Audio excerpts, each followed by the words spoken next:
Hello everyone and welcome back to Let's Play Stellaris, the live seeded series. I'm your host, Colors Fade. It's episode 29. It's the year 2511. We're trying to conquer the galaxy. There is no end date, so the only way we pop the victory screen is by winning, by defeating the whole galaxy, making sure that our Federation, with all these many factions in it, are the only ones left. Currently, we're embroiled in a war for this space over here with the Stakashi Trade Union. We've conquered all of that. Now it's just a matter of getting the war exhaustion up high enough so that the rest of our Federation who started the war will actually try to come to terms with our Research enemies. concluded. So for however long this war is going to stretch on, what we will be doing is trying to save up our influence gain. And something went off here. Let's see. Will to power is still good. Okay, +5. Good. As we try to gain influence, we're going to just keep trying to claim systems from people. And this is a good opportunity right here to grab this transport and bring it here. Let's do that. We're going to start trying to capture these systems. Over here, this is the Republic of Ehim, and we're not, they're part of the other federation that's at war with our federation, so it's a good idea to grab this, and then as we get influence, we can actually make claims into places like this.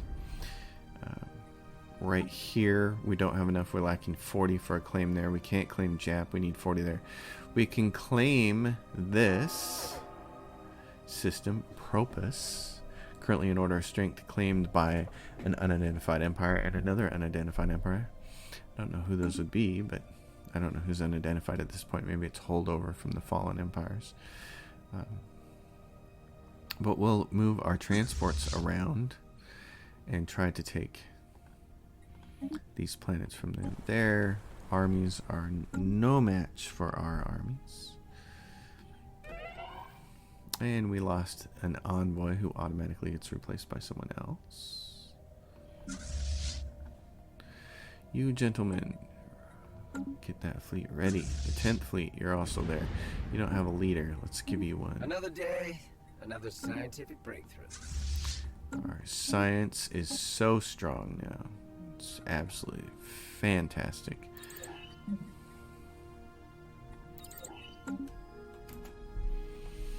Science is very strong. The science is strong with this one. And we can do the same thing here. This guy, he's hankering for some damage. So why doesn't he go up here? Start moving around, taking things. We got to take so that our enemy decides to give up. And so our Federation decides to offer terms. That's the big deal. We want them to offer terms, because if they did right now, they'd get what they wanted. This is good. So you guys can now reinforce, because the initial colonization Juggernaut is here. Complete. Commencing planetary incursion. So this is Ring K. Just came up. So let's make it a research ring world. Let's get this stuff started. Research segment, housing segment, more research. Decisions, luxury, everything done. Admittedly, we've been neglecting our empire quite a bit. This martial law can come off on that planet. We're doing pretty good for exotic gases now and crystals, so just keep making some of them. Let's see, what's this one? Martial law can come off of here.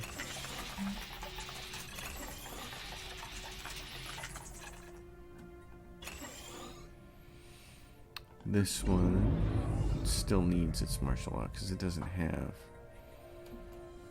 what it needs. It needs a whole theater. So we kind of fix this. Oh, planetary incursion initiative. we need more of this. Planetary incursion initiative successful. Part of the problem there. Planetary incursion initiative successful. Part of the problem. So let's see. You need a whole theater. You do that. There you go.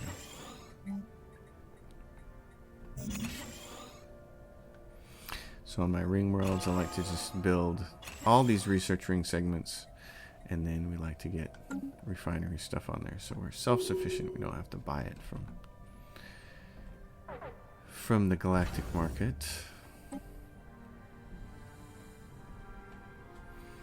So we're up here trying to crush this. Another day, another scientific breakthrough. Every time you capture a system, it helps your enemies rethink their situation. It increments the war exhaustion. So we'll keep doing that. What did you guys do? You took this one planet in here. Is there no more planets for you to take? There's not. So you got that one. You can move over here then and take this one. There's an art installation. Fancy. There is research.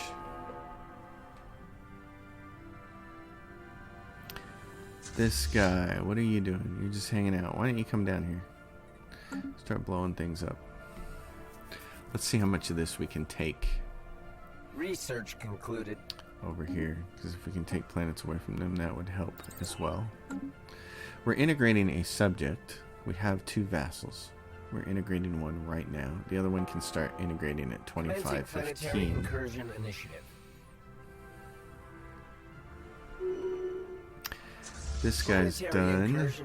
He got successful. that one. There's no other planets here.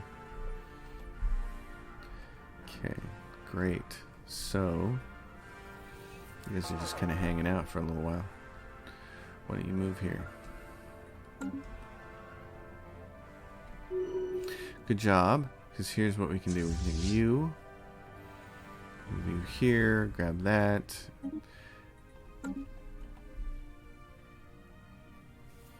And then maybe we'll be able to claim all of that stuff. I probably shouldn't have claimed all of this dead space down here from the free Bos Pechu. I did. I claimed all of this. You can see. And I probably shouldn't, because I couldn't even get that spot. I used 880 influence to claim that, and that doesn't get me a single planet. So I wasn't thinking straight when I did that. And I think unclaiming does not give you the influence back. So there's no sense in doing it. Research concluded.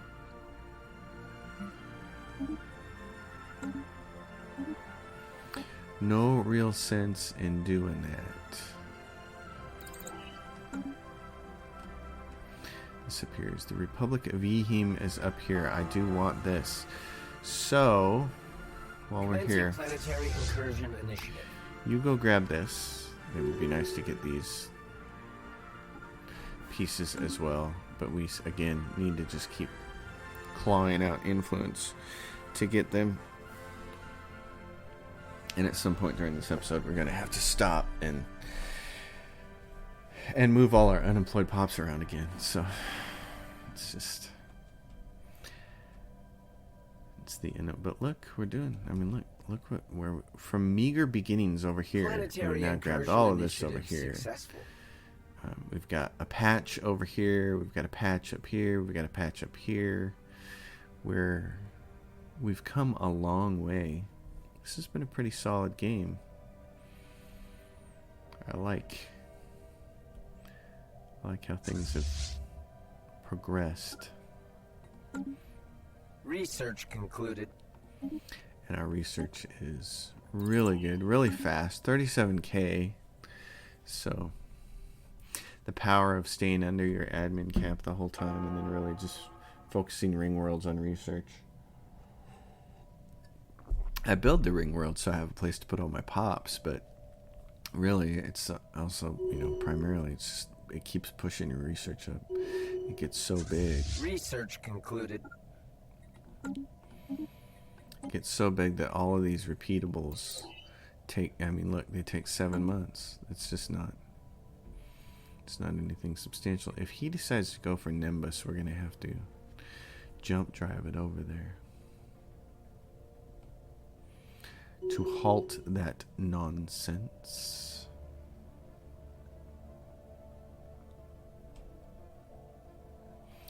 You took that good, because what I wanted you to do was take that. He's says, I will go in here and I will crush this. What are you guys doing? You're just hanging out. Okay, because guess what? He's going to come get you next. So I will go. I will strike you down.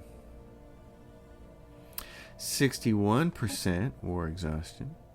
Settled status quo. Give them 70 war goals. We're only 35 away from now collectively. So I would imagine as soon as we can make that happen, our federation will say, oh yeah, let's offer them, because they'll accept it.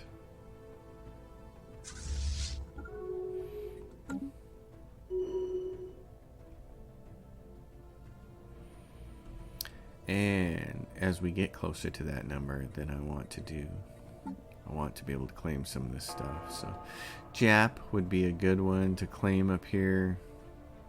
And so with this one, concluded.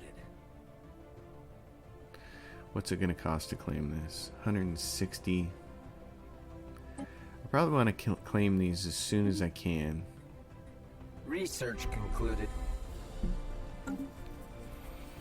Just because you never know when your allies are going to offer peace. And so since we can't know, we need to claim.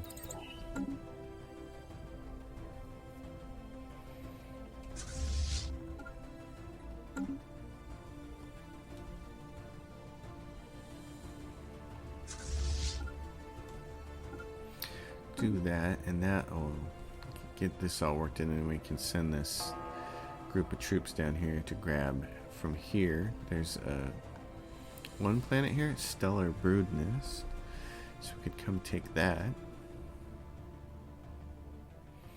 Do everything we can to cut them off and make their lives more difficult. That is the gold here, up here in the Silicon Manifold. We have one of these new fleets down here. No home base. I want your home base to always be Mega Shipyard. So here's what I want to do. I want you guys to come up through here to here. Yes, go crush all these guys over here. That'd be great. Research concluded. There is some track on map. Track on map. Go to, what is this? Right there? Oh, perfect. Let's go get our science ship, who we know is not doing anything. Do the research there, do the research there. Get our energy, weapon, shields, all that jazz. Admin capacity I'm real big on, because I want this number to be really big, just because of the integration. So that half Stakashi, they're the ones we can't integrate for a while, and the other ones we could. Oh no, the Imithurian cartel are second. The half Stakashi are being integrated right now, and they're loyal. And I think Vassal. Is there any way to sell? Yeah, it says right there. Progress 325 of 1088. So remaining time 153 months. So they got a while to go before they're fully integrated. But that is nice. Captured those up there. That's wonderful.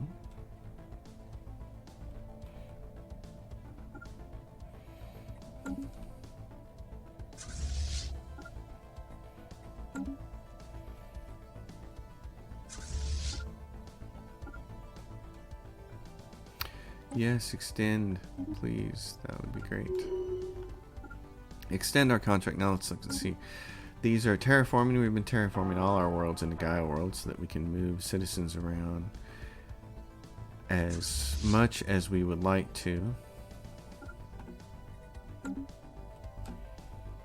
Not have to worry about which planet we're moving them to for the sake of jobs. This up here, yes. We want you to do this. Go over here. They can't handle our fleets. You can't handle our fleets. We can't. Alright, let's take a pause. And what we're going to do is fix unemployment. So, we're going to go to resettlement, and we're going to pick all these ring worlds with all these wonderful jobs. And we're going to say, do this. we're just gonna move down the line. We move the clerks. We move more than... Here's the way we do this. There's one unemployed worker. So we go in and we move 3 clerks. The unemployed person automatically takes one of those clerk jobs, and the other 2 become open slots for growth, so that we don't have to do this so often. That's the thing. So that's why I like having lots of clerk jobs.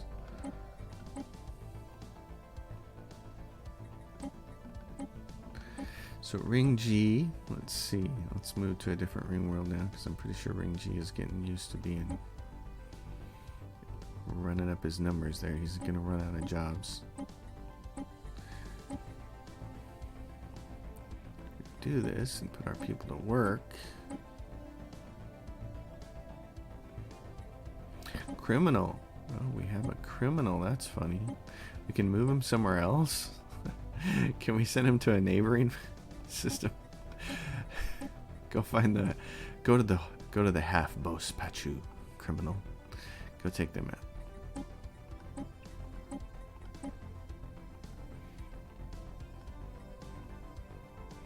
Clerks. Yeah, so there's this long section here. How are you guys doing watching these episodes? You having fun? I hope your time in self-seclusion, quarantine, social distancing, I hope you're all doing that stuff and making through it. I know mental health is a big deal right now. I just had a good friend of mine yesterday message me saying that he's been living with his dad because he went through a recent divorce and he's trying to finish college. So he's been living with his dad, and his dad's an essential worker, and his dad just tested positive for coronavirus. So he's like, now I have to self-quarantine with him for the next 28 days. So, that's what's going on. Everybody's anxious to open back up, but the virus ain't going anywhere.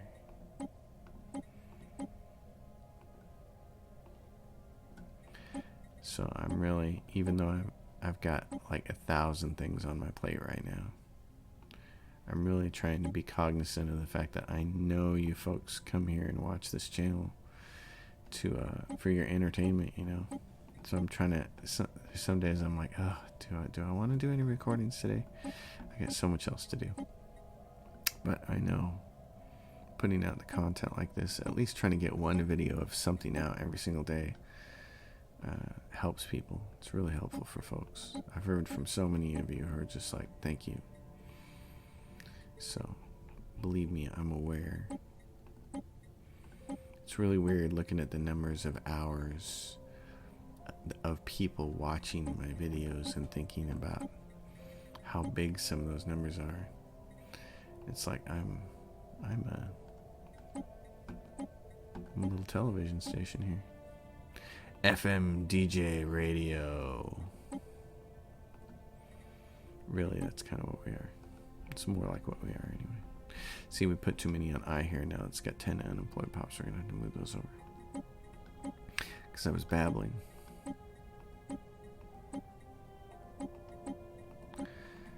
And some pretty interesting news, though. I've had some really good friends of mine who are... Calling them good friends almost doesn't do them justice. They're such great people, and they're musicians who are friends of mine. Musicians are kind of like the best friends. If you're a musician, if you've been in bands, you know what I'm talking about. Your musician friends end up being your best friends. They're always, things can be so tight. Even if you are in a band situation where maybe you don't get along with everybody, the people you do get along with, those bonds go really deep. And I love playing music with really, really good people. And so these good friends of mine, who I've known for a very, very long time, their guitar player is also a really good friend of mine. But he got to the point where he didn't really want to do it anymore. double shows on Friday and Saturday night. And he's just like, man, I'm getting tired of doing it. So they came to me and they said, do you want to do this with us? And I'm at the stage in my life now where playing music with people that I really enjoy being around means more to me than trying to play amazing music with fantastic musicians. And these guys are good musicians anyways, but you get the point. It's like there was kind of a period earlier when I was writing original music with a certain band and doing some other stuff, and it was like I wanted to do the best, most creative thing that I possibly could, and I was willing to put up with maybe not some great relationships to make it happen. But now it's kind of, the pendulum's kind of swung in the other direction, and now what I really want to do is just have a good time. And to do that, I want to play with people that I really enjoy being around. And so this is a much more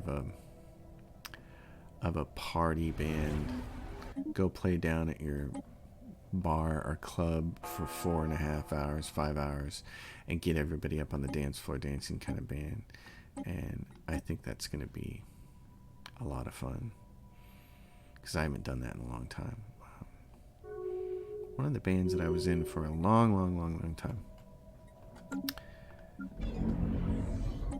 time, probably the cover band I spent the most time in, that was the objective, was they were a hard rock, get everybody up on the dance floor dance band. So it was lots of stuff like Judas Priest and Motley Crue and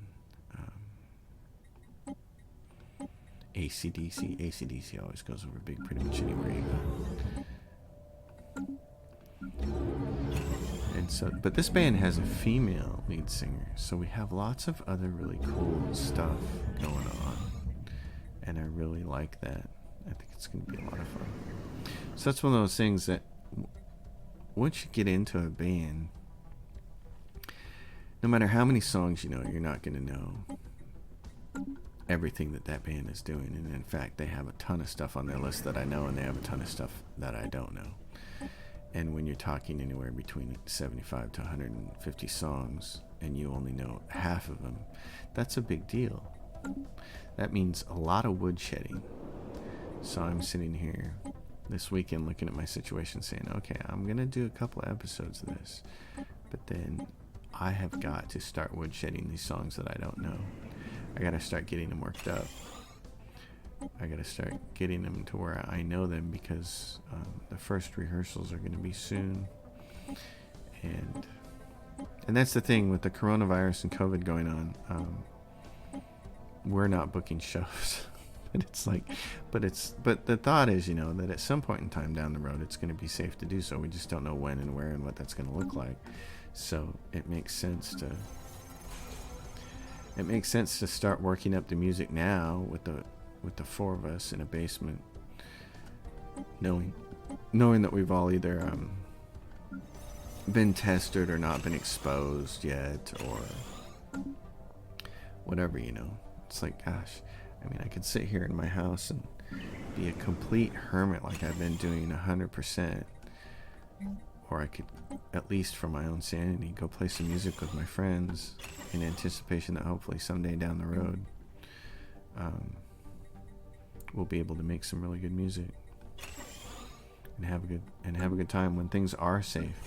I'm really personally paying a whole lot of attention to what's going on with the vaccine trials, because I know it would be unprecedented for us to have a vaccine fast and have it be safe, because that's how we determine that it's safe, is lots of trials and lots of testing and all that kind of stuff. And there's so many people working on this problem right now, which is kind of great to see the global initiative of it, to see so many people working on it. But I'm paying a lot of attention to that, because, gosh, can you imagine? It would be so great to have a vaccine and be able to do like I do with the flu shot every year and get one and know pretty much covered. As I started to get older, now that I'm 48, closing in on 49, getting sick really changes. You know, it's so much easier when you're a kid. You're just like, oh, I'm sick. Okay, throwing up feels terrible. Blah blah blah. Oh, hey, 3 days later, you're like completely normal. And as an adult, the recovery period isn't like that anymore. and the being sick part of being in sick is so much more horrible. And I've got to the point where I don't want to deal with that. So so I don't know when it was, 3 years ago, 4 winters ago, I didn't get a flu shot. I was putting it off, and then I missed my window, and then I got sick, and I just got hammered. And I thought, that's the last time I let that happen. I'm getting the flu shot in November every year from now on, beginning in November, because it takes a couple of weeks for it to build immunity in your system. And I thought, I'm not screwing around with that anymore. Research concluded. That was a horrible experience. The older I get, the worse this gets. So the last few years, I've got my flu shots, and not getting sick has been so nice. Shipwreck studied. Obviously, if you watch this channel a lot, you know I had a cough problem for the last few months. Had nothing to do with COVID or the flu or anything like that. I actually have really bad allergies. Really horrific allergies that require an inhaler this time during the winter every year. I have to have an inhaler. I have to have a steroid inhaler. My lungs just don't handle my allergies well, and that's one of the reasons I'm one of those people who are kind of paranoid about the whole COVID thing, because the way it attacks the vascular system in people's lungs. And I'm like, I know it's Russian roulette with that thing, but I know what it would be like for me. I just have this weird feeling. It's like, oh yeah, if I get it, I'm going to be one of those people who gets hurt by it. You know, it's like, I don't want to be in that position. You know, there are people who are immune compromised. There are people who have asthma. There are people who have heart disease and stuff, and they've been the people who have been hit the hardest. And so I'm sitting here thinking, man, I get such bad allergies, and my lungs are so they've just never been good. They've always been the weakest link in my body. So to sit there and think about what could potentially happen is a little frightening. So I'd prefer just not to get this thing and then get a vaccine. That'd be fantastic. I'd love to have a vaccine. I'd love to be able to be like, oh, and there it is, a vaccine. And now I can have that, and I can be safe, and I can feel good about going out and hanging out with my friends, and going and playing shows and doing all sorts of other things. That would be wonderful. So, it seems like in America here we have somewhat politicized the coronavirus, which seems like an errant mistake, because the virus isn't political, it's just a virus. But there seems to be this idea that either people are overreacting or underreacting to it. And my thought process is, how about proportional reacting with hope? So be cautious. Don't go anywhere you don't need to. Wear a mask everywhere that you have to go. But be hopeful that there will be a vaccine and that we'll get through this, and be supportive of everybody in their businesses, and do as much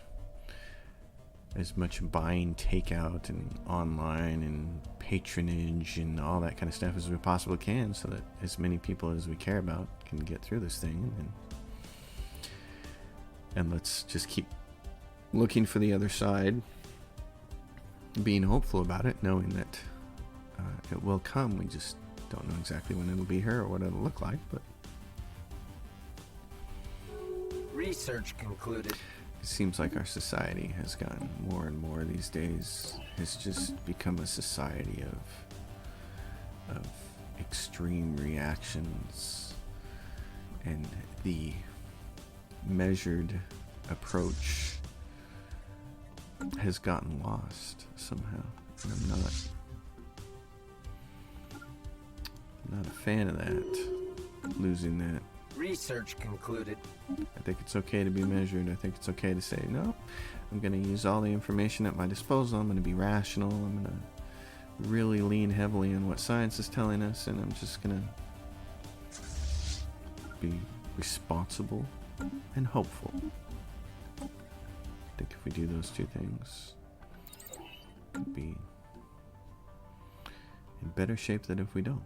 Research concluded. Anyway, I'm sure all of that rambling right there about coronavirus is going to make YouTube say, oh no, we can't monetize this episode.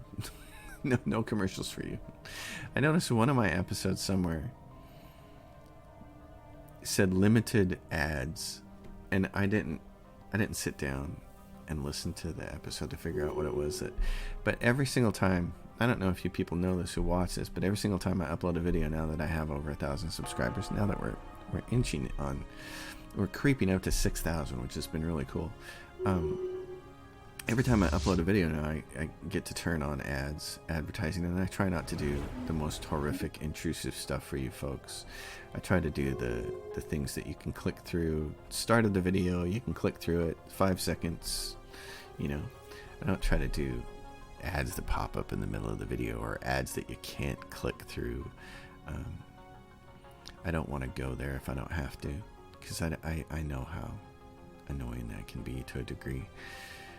But every time I go to upload a video, it tells you turn on ads, and then it tells you to rate your video. What potentially, there's several different categories of potentially inappropriate content that could be on your video.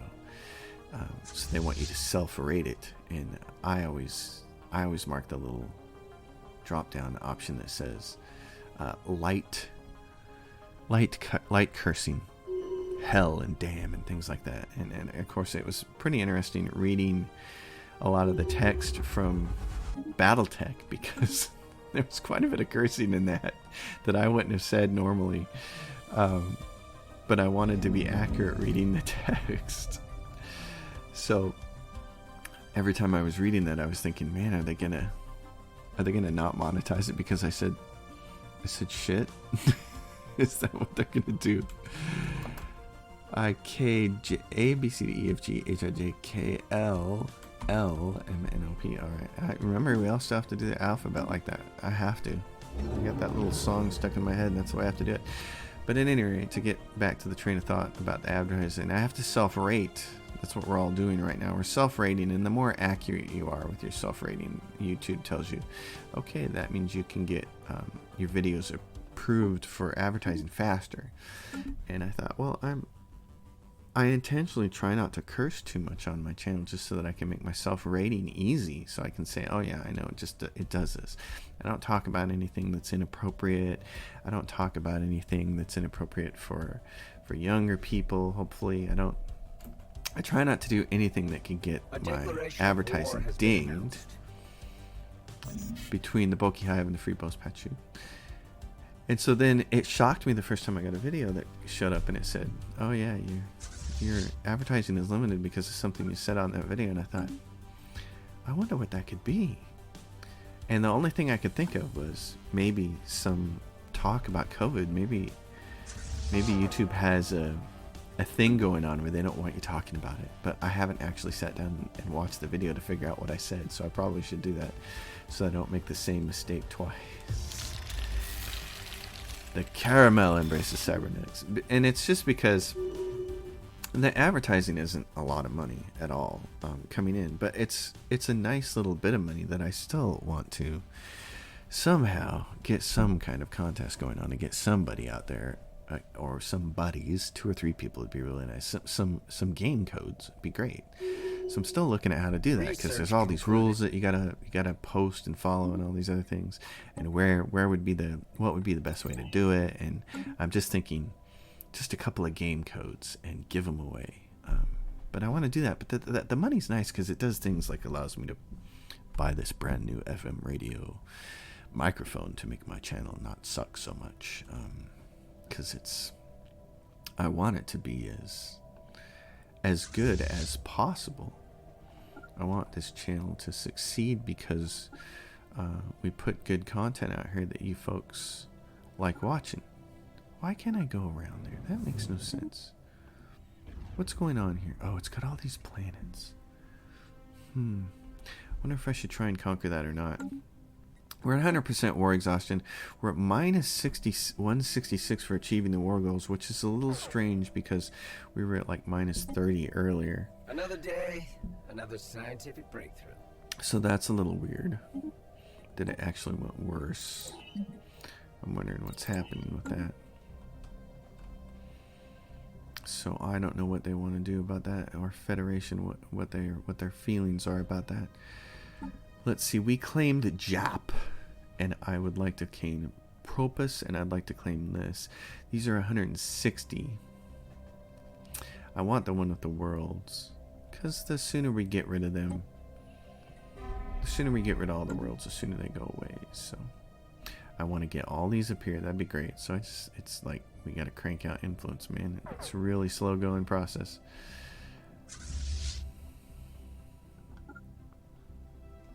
Wait a minute, hold on. Can you just get over there? Jump to right there. Go. Just jump directly. Don't spend all that time going around. Oh, he moved. Where did he go? Where did he go? Where did he jump to? Turkey? Can you guys go here? Yeah, you can. What about this guy? What's he doing? What's Roscoe Pico Train doing back over here? You go this way then. So anyway, I don't know if talking about the coronavirus is inappropriate or not for YouTube's advertising purposes. I just know that it's a very real thing that we're all dealing with right now, and it can be incredibly stressful, and I'm doing my best to give you guys content so that if I can make even one more hour of your day less miserable, I would very much like to do that. I started this channel only because what I really wanted to do was just help people play a couple of games better, because I know that it can be a pain in the butt to try to learn how to play some games. And I've talked about that before on this channel, how back in the day, way back in the day, 1993, when I took up computer gaming, every game had a really thick user's manual, and the big glorious user's manual. And we don't have those anymore. These games come out, they have no user manual. They have a website, and sometimes they have a wiki, and maybe our spies report that the Imitherian cartel is close to %. And so maybe people go to the wiki page and maybe they read up on it, maybe they don't, but most of the time we expect these games to just be intuitive and to start playing them. Which for people who are fans of Endless Space 2, by the way, several people have asked over the last couple of years while I've had this channel, are you going to do anything for Endless Space 2? And are you going to do any tutorials for Endless Space 2? Initial colonization Because phase people like the commencing. tutorials. And I have the game and I haven't played it. Well, I started playing it a little while ago, and it's not intuitive, and I feel like people saying, are you going to make a tutorial for Endless Space 2? And I'm thinking, I need a tutorial myself. I'm not getting the full picture here. So yeah,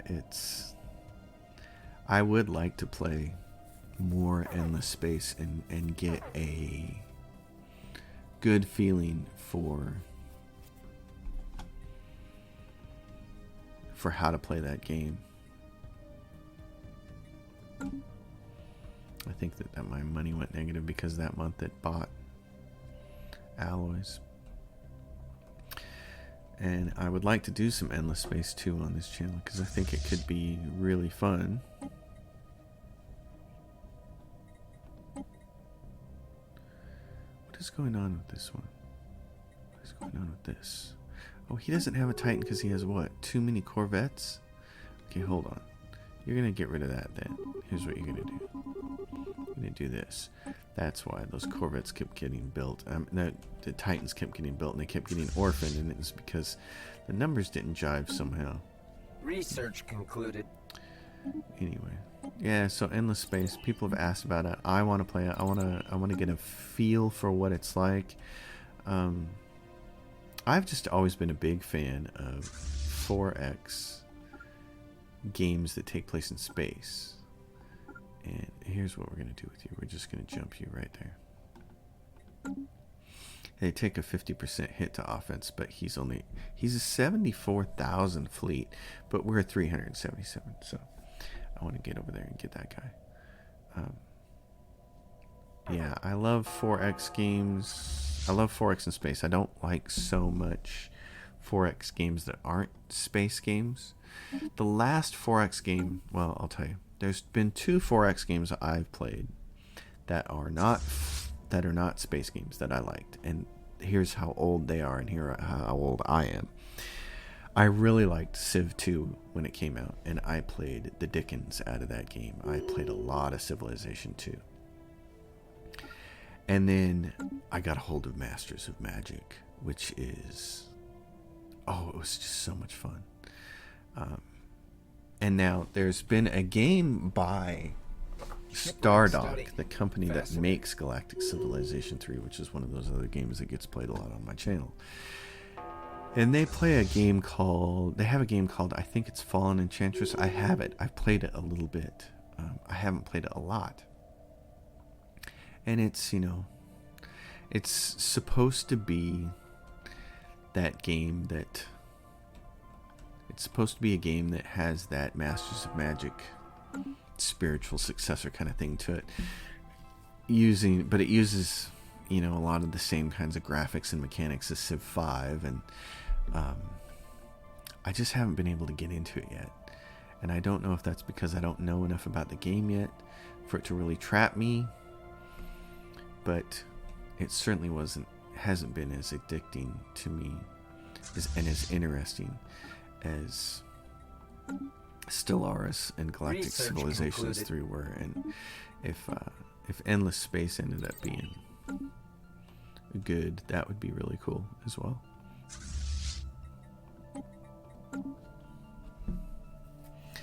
You guys, we got to get these guys pushed over here. Relative war exhaustion there at minus 148. I don't know when you guys want this to be over. On the one hand, I don't want the war to be over because I want to keep earning influence and making claims. And it's kind of too bad that we're doing integration right now because we're sucking a lot of our monthly influence. It's being consumed, 5 of it, for subject integration. And that integration has a long way to go. So, but on the flip side... Shipwreck study. Fascinating.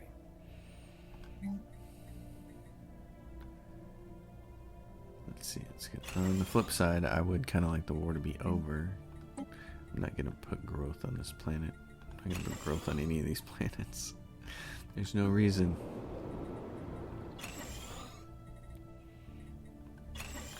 What is going on? What is this? Robot assembly ceased. Decisions resume robot assembly. Not just because I don't like having that icon stuck up there. Research concluded. These guys long ago can end martial law, and we can move some of their people. What's going on with the edicts? So hearts and minds we can turn back on. Will to power is the one that has to be on. Okay. And scientific revolution. Thank you. Oh, and we should probably turn on all this stuff for war. Great. Crystalline sensors. Okay.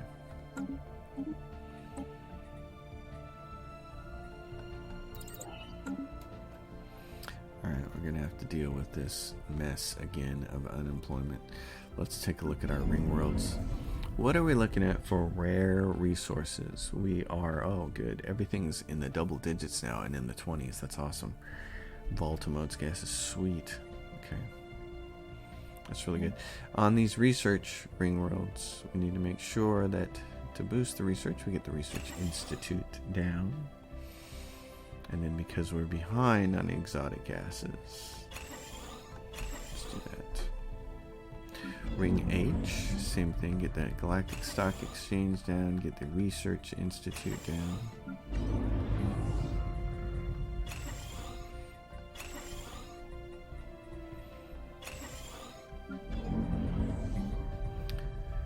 let's do this guy. Starts from scratch. Whole theaters. Get 2 of the commercial zones. Raise that out.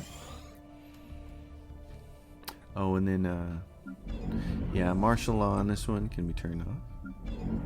Hey now. Oh, it did it. It just made a different sound. Ring H.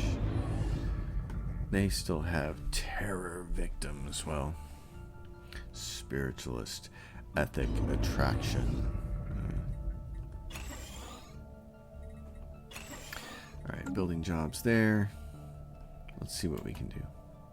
Let's move some people around. What are the places where we have job? Ring K has just a ton of jobs. It's great. It's great because we'll try to fill them.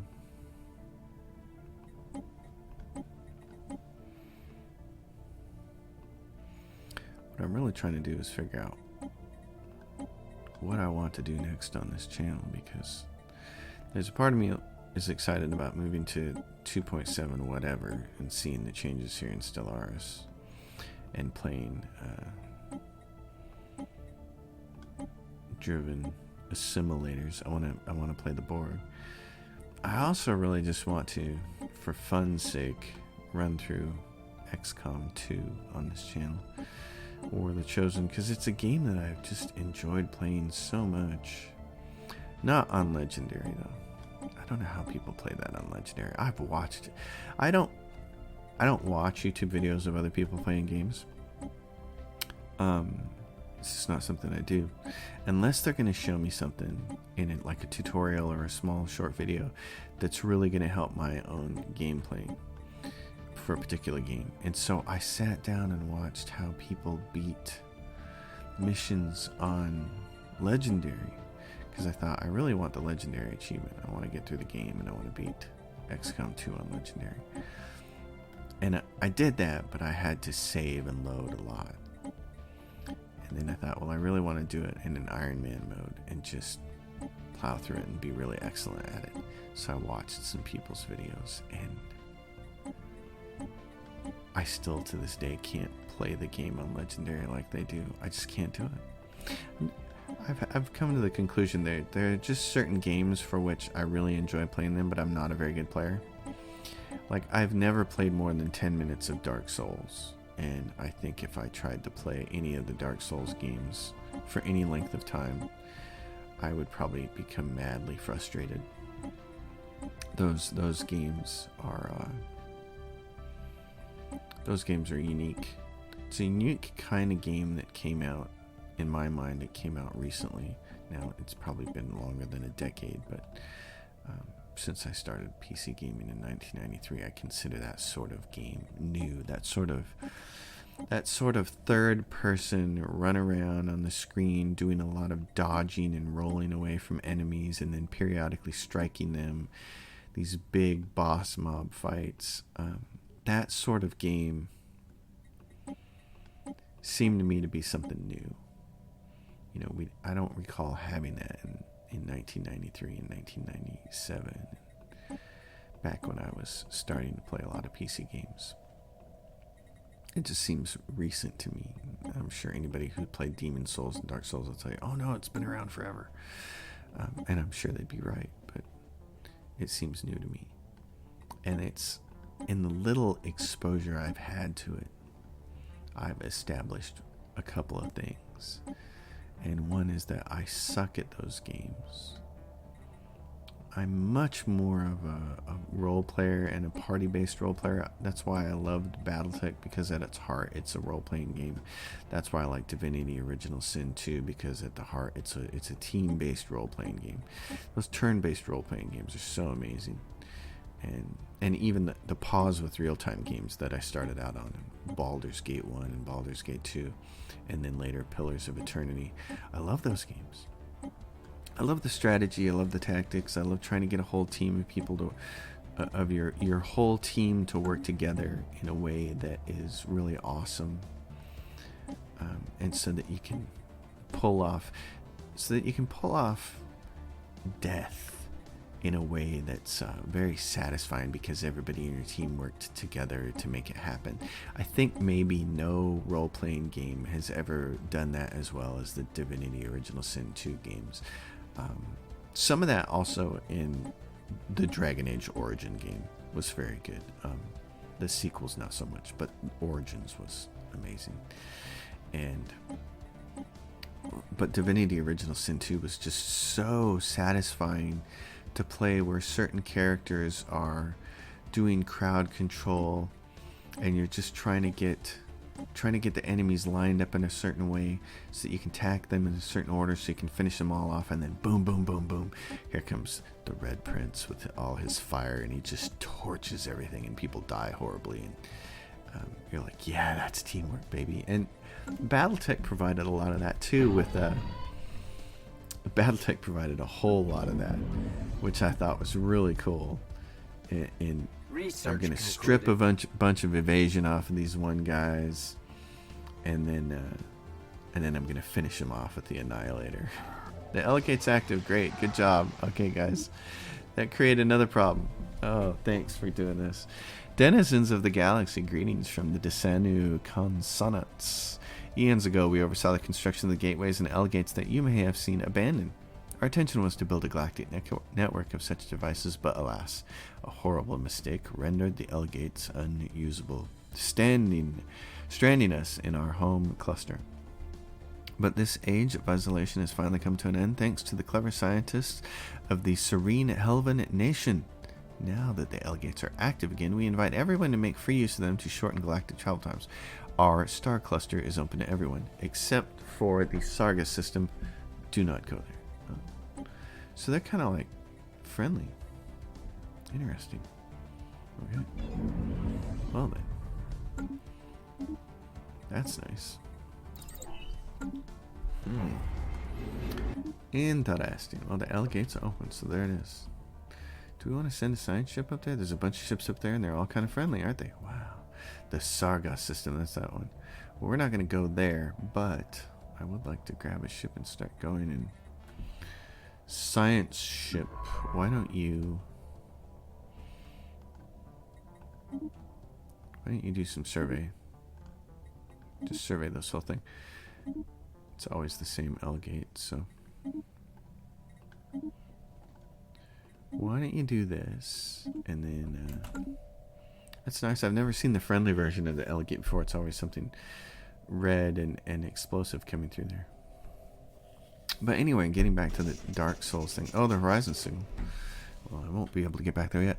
An alert communications officer has identified what appears to be a faint signal almost lost in the gamma ray flashes from the black hole here. Faint, but unmistakably artificial. This raises intriguing possibilities for our scientists. Analyze the Horizon Signal. Okay, so that's a special project thing. Go to, where is it at? It's right there. What are you doing? Moving, oh, interesting. Okay, analyze the Horizon Signal. Oh, we'll do that in a bit. But to get back to the ramblings about the Dark Souls thing, I'm no good at those games. That was my point long ago when I started rambling, and I've come to realize that I'm not good at them, and I think I've also come to realize that when it comes to playing XCOM on the highest difficulty, I'm just not good at that either. LHIJKLMNOP. Alright, so it's ring M. Come now. Station sustaining damage. Station sustaining damage, then just pick somebody. Station sustaining damage. Which station? Station sustaining damage. Okay, you could... Where? Who? What? When? Why? What station? Station sustaining damage. This one of our fleets. Where is this? Right there in the Hyzar system. It's right... Oh, because we took that over. Okay, gentlemen, get over there. Stop telling me that the station is sustaining damage. I got it. I got people over there. They're on their way. And one of the other things, those games where... So here was another point I kind of wanted to make. Those games where you're playing in third person, I hate third person games. So those games where you're playing in third person, you're running around, and they're kind of like ideally set up for controllers. I know this is why this particular brand of game became big, because of consoles. Because consoles have controllers, they don't have mouse and keyboards, so they needed to make it. They needed to make a game that really catered to that particular kind of presentation, and that players with controllers then could feel like they were really into it. So they had those controllers. And those games that have you playing third person, where your character is making very awkward movements and then having to lock onto the enemy and then dive out of the way all the time and roll on the ground and then get up and swing, I find those games really frustrating to look at, and I'm looking at you, Witcher 3, in addition to the Dark Souls games. First of all, it's really weird. The movement is really weird, but the constant rolling around for dodging, for the purposes of dodging. As someone who's been in a few fights in their life, I find that whole thing really annoying, because anybody who's ever done any sort of fighting, whether it's with a sword or with your fists or with anything, knows that you do not roll around like that. Nobody does. It's this thing that video games do that's just kind of a complete joke, and it's really annoying for me to look at that, and it's just really awkward to watch it on the screen. And I would so much rather have a game that treats combat like Taekwondo or karate or any other discipline, like real sword fighting, where you're trying to block and parry and feint and swing, instead of, oh, I'm gonna roll around on the floor, I'm gonna roll 6 feet in this direction and then pop up. And I think if a video game did that, and it was like, no, when this creature's about to destroy you, you're going to have a really cool block because you've been saving up energy points or stamina or whatever. I think that's one of the things I really like about Skyrim. I've talked about that before, about I like playing with the two-handed weapons and doing the whole block, stagger, swing combination, because then you're not rolling around on the ground. And that's what you would do. A guy's swinging at you, you're going to take your sword, your big old two-handed sword, and you're going to block him with it. You're not going to roll around on the ground and completely make yourself vulnerable by being on the ground. First of all, you could impale yourself with your sword rolling around on the ground, and getting back up from that is really difficult. And then the whole idea that you actually could execute one of the rolls perfectly, not impale yourself on your weapon, not hurt yourself, not end up tripping or staying on the ground and getting killed dead. It's just so, oh gosh, it's so crazy. And video game players are so much different than me, because they just accept that. They just accept that that's the game and that's the way it is, and it's perfectly fine with them. And I try to play that, and I watch that, and I it's so cringeworthy. I can't do it. It's really hard. I still want to play through Dark Souls 3 though. I have it. I own it. I want to do it sometime. And I've tried playing The Witcher. Oh my gosh. I've tried playing all the Witcher games so much. I tried playing through Witcher 1 2 times. Got a long way into it both times and just got so disgusted with the combat, I quit. I never got past the arena in Witcher 2 because I couldn't even make that enjoyable. I thought, I want to be able to conquer this intro arena. It's so great that they put that arena in the beginning of the game to teach you how to do the combat, and I could never make that combat work. And I just kept thinking, oh, I'm terrible at this game. But then Witcher 3 came along, and everybody's like, this is the best role-playing game I've ever played. And I was like, well, I played a lot of really good role-playing games. Let's see. And I still struggle with that combat. It's just so janky and awkward. And I keep thinking, if anybody ever fixes those games or changes the combat in them, I would play the heck out of Witcher 3 if the combat was like Skyrim. I would just go nuts.